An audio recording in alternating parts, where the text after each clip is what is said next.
مجمع کی توجہ ماشاءاللہ. ایسے میں فرشتہ آیا تو اور کوئی تیسرا تو نہیں تھا. جب پیغمبر عبادت کرتے تھے بھئی جتنے بھی مسلمان ہوئے ہم سب کا احترام کرتے تھے, کرتے ہیں, کرتے رہیں گے.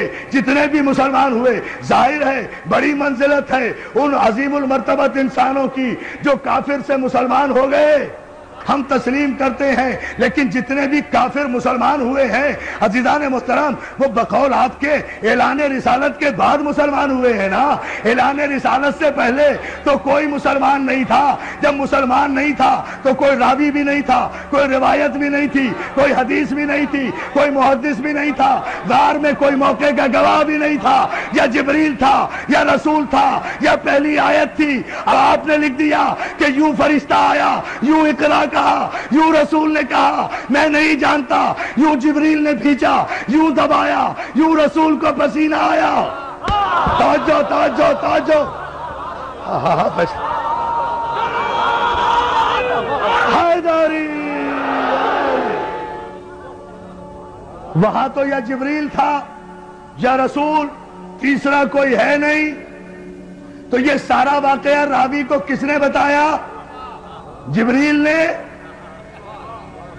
یہی تو فرق ہے امتی میں اور رسول میں کہ بشر پر اگر فرشتہ نازل ہو جائے تو سانس بھی نہیں لینے دیتا. توجہ توجہ توجہ توجہ. درس دیکھے نا, زمین پر آنے کی مہلت بھی نہیں دیتا. توجہ ہے نا عزیزان محترم؟ زمین پر ہو تو آسمان پہ جانے کی نوبت نہیں دیتا, آسمان میں ہو تو زمین پر آنے کی نوبت نہیں دیتا. اور میرا رسول وہ ہے کہ جس پر 23 برس میں 23,000 مرتبہ فرشتہ نازل ہوا. سلام کرو ثبات قلب معصوم کو کہ جس کے قلب میں نہ جنبش ہوئی, نہ لغزش ہوئی, نہ حرکت ہوئی. اس لیے کہ فرشتہ جو ہے وہ بھی تو معصوم ہے نا, کہ اس وقت غار میں کوئی نہیں تھا رسول کے علاوہ اور جبریل کے علاوہ. اور پیغمبر غار سے پورے مجمع کی توجہ, پیغمبر غار سے اترنے کے بعد نہ کسی محلے میں گئے, نہ کسی دوست کے پاس گئے, نہ کسی بت پرست کے پاس گئے, نہ کسی کافر کے پاس گئے, نہ کسی مشرک کے پاس گئے. پیغمبر سیدھے, آپ نے لکھا ہر سیرت کی کتاب میں ابن ہشام سے لے کر شبلی نعمانی تک ہر ایک کی کتاب اٹھا کر دیکھیں, سب نے لکھا کہ پیغمبر سیدھے جناب خدیجہ الکبریٰ کے پاس گئے ہیں, فاطمہ کی ماں کے پاس گئے ہیں. سارا واقعہ انہیں بتایا ہے کہ پہلی آیت کی شان نزول کیا تھی. تو میں یہ نہیں دیکھوں گا کہ راوی کیا کہہ رہا ہے, اس سے احترام رسول مجروح ہوتا ہے. مجھے تو یہ بتاؤ کہ خدیجہ الکبریٰ نے کیا کہا. جو ہے بھائی, جو واقعہ بھی ہوا ہے پہلی وحی کے موقع پر اس کا گواہ کوئی نہیں, لیکن جناب خدیجہ الکبریٰ وہ ام المومنین بی بی ہے کہ ساری کائنات کی خواتین میں جنہیں یہ شرف حاصل ہے کہ جنہوں نے سب سے پہلے لب رسالت کو وحی کے مطابق جنبش کرتے ہوئے دیکھا اور اس کی تصدیق کی.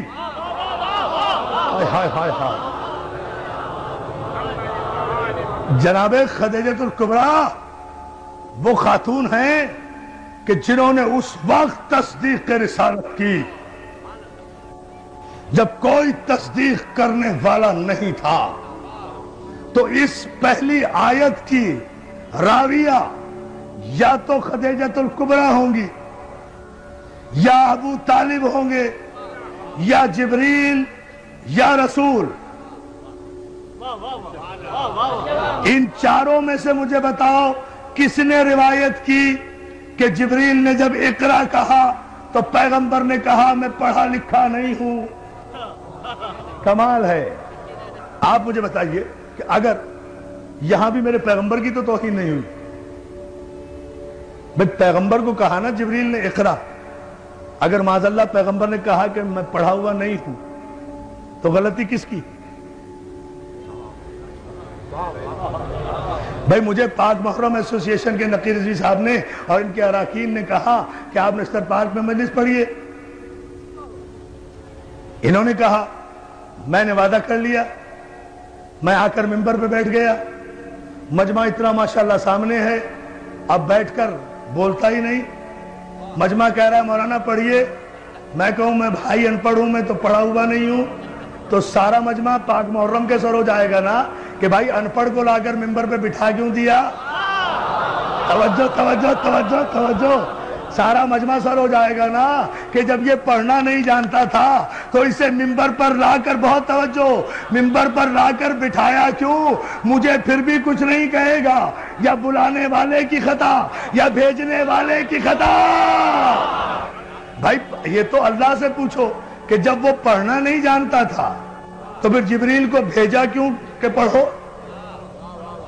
اب میں جملہ کہوں گا تاریخی اور آپ کی توجہ چاہوں گا. جبریل کو کہا کیوں؟ جو پڑھنا نہیں جانتا تھا. تو جبریل کو بھیجا کیوں کہ جا کر کہو کہ پڑھو. تو بات کس پر آ رہی ہے؟ خدا کے لیے شریعت اور معصوم کے فلسفے کو سمجھو. پہلی آیت ہی کی معنی و مفاہیم جن کے سمجھ میں نہیں آئے اور شان نزول سمجھ میں نہیں آیا, انہیں کیا پتا کہ شریعت کیا ہے اور بادشاہت کیا ہے. صلوات علی محمد و آل محمد.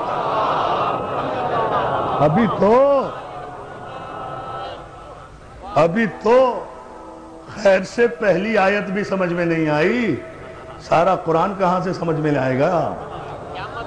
اس لیے کہ پہلی آیت ہی ابھی سمجھ میں نہیں آ رہی کہ یہ کس طرح نازل ہوئی تھی, اور مجبوری بھی پیدائشی مجبوری,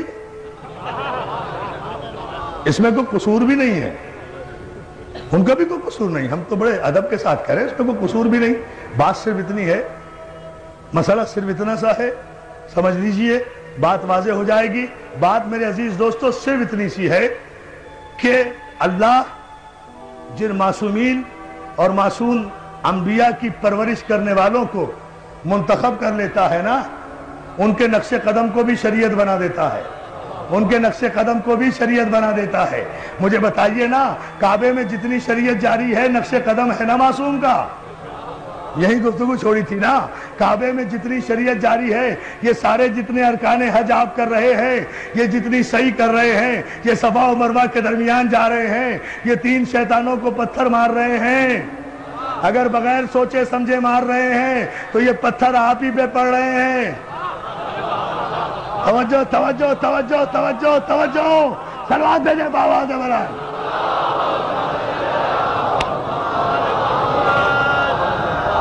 اگر فلسفہ حج سے آگاہی نہیں, یہ سب کچھ کیوں کر رہے ہیں؟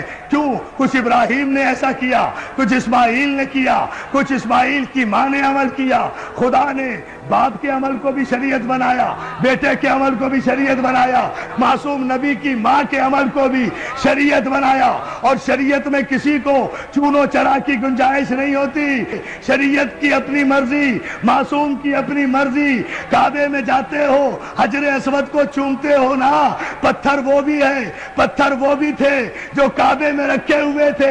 اگر ان پتھروں کو پوجا تو کافر ہو جاؤ گے, اسے نہ چوما تو کافر ہو جاؤ گے. لاؤ شریعت کا استعمال,